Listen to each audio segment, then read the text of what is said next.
নমস্কার বন্ধুরা, নবদিগন্ত চ্যানেলের পক্ষ থেকে আপনাদের সকলকে জানাই স্বাগতম।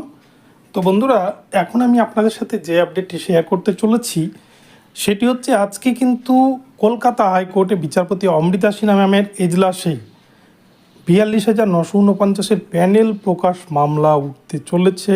আজকে কিন্তু গুরুত্বপূর্ণ নির্দেশ আসতে পারে এই এজলাস থেকে। প্রসঙ্গত বলে রাখা ভালো, 5% ওয়েটিং প্যানেল নিয়ে কিন্তু বিশাল জলঘোলা হয়েছে কলকাতা হাইকোর্টে এবং এই নিয়ে একাধিক মামলা দায়ের হয়েছে।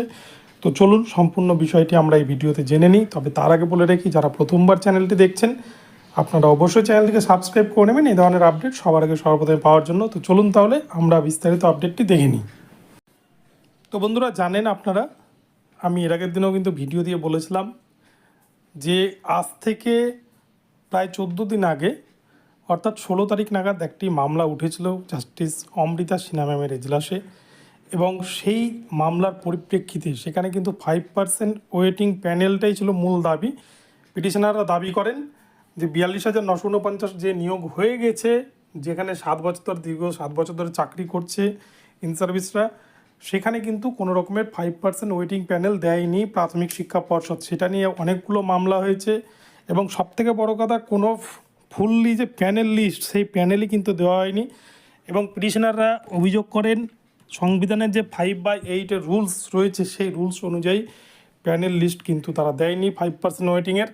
তাই এই বিষয়টি পরিষ্কার করার জন্য জাস্টিস অমৃতা সিনহা ম্যাম তিনি কিন্তু নির্দেশ দিয়েছিলেন যে 2 সপ্তাহের মধ্যে প্রাথমিক শিক্ষা পর্ষদকে এই বিষয়ে কলকাতা হাইকোর্টে প্যানেল জমা করতে হবে। সেক্ষেত্রে কৌশিক চৌধুরী, পর্ষদের আইনজীবী, তিনি কিন্তু বলেছিলেন যে সমস্ত কিছু সিবিআইয়ের কাছে রয়েছে, তাদের কাছে কোনো ডেটা নেই, সিবিআই সমস্ত কিছু বাজেয়াপ্ত করে নিয়েছে। সেক্ষেত্রে বিচারপতি অমৃতা সিনহা ম্যাম তিনি কিন্তু বলেন যে প্রয়োজন হলে সিবিআইয়ের কাছ থেকে নিয়ে এসে তাদেরকে সেই প্যানেল লিস্ট কিন্তু জমা করতে হবে আদালতে। আজকে সেই মামলার হয়তো রায়দান হতে চলেছে। তবে এক্ষেত্রে কি হতে পারে পূর্বের ইতিহাস থেকে বলে রাখি, প্রাথমিক শিক্ষা পর্ষদ যাই হয়ে যাক না কেন, পৃথিবী উলটপালট হয়ে গেলেও কিন্তু এই ৪২,৯৪৯ প্যানেল কোনোভাবেই তারা দেবে না। কেননা এই প্যানেলে এতটাই গলদ রয়েছে, সেগুলো দিলে কিন্তু ইন সার্ভিসদের চাকরি চলে যাওয়ার উপক্রম হবে। এবং তার সাথে সাথে 5% ওয়েটিং যে তারা দেয়নি সেই বিষয়টাও পরিষ্কার হবে, এবং কতজন টেট ফেল প্রার্থী রয়েছে সমস্ত কিছুই কিন্তু মানুষের সামনে জলের মতো পরিষ্কার হয়ে যাবে। সেই জন্যই প্রাথমিক শিক্ষা পর্ষদ তারা বারংবার কিন্তু এই বিষয়টাকে ধামাচাপা দেওয়ার চেষ্টা করছে। আজকেও তারা সেই ধরনেরই কোনো যুক্তি খাড়া করবে এবং এই ধরনেরই কোনো নির্দেশ যদি কলকাতা হাইকোর্টে সিঙ্গেল বেঞ্চ দেয় তাহলে কিন্তু তারা ডিভিশন বেঞ্চে দ্বারস্থ হবেন। ডিভিশন বেঞ্চও পর্ষদের এগেনস্টে গেলে তারা সুপ্রিম কোর্টের দ্বারস্থ হবে। এই হচ্ছে প্রাথমিক শিক্ষা পর্ষদের আসল মুখোশ।